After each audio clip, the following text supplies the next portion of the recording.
Hi, my name is Zachary Taylor, and I'm a doctoral candidate in the History Department.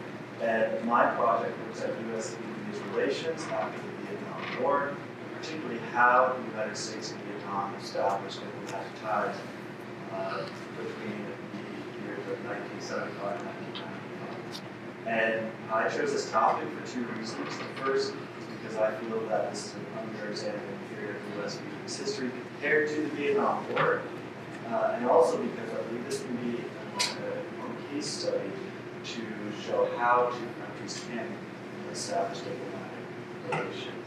And my dissertation is broken into 5 chapters, and each chapter concludes at a turning point in U.S.-Vietnamese relations that I observed throughout my research.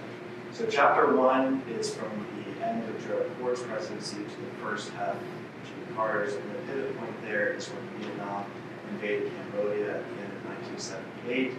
Chapter 2 is the remainder of Jimmy Carter's presidency and the first few years of Ronald Reagan's administration. And the turning point there is when the Reagan administration sent the first U.S. team in several years to initiate formal negotiations with the Vietnamese.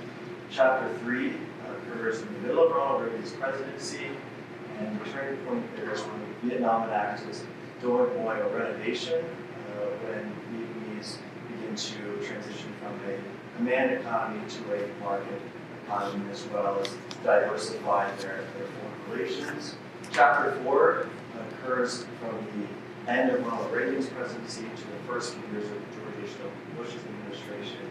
And the turning point there is when George H.W. Bush gives to the Vietnamese the framework or the roadmap to normalization.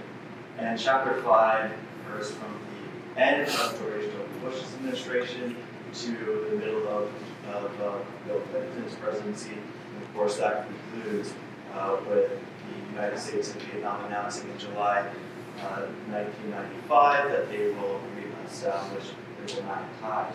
And I believe that collectively, this can be a valuable study for policymakers in two or more adversarial countries for why their state should reestablish economic and diplomatic ties. Thank you.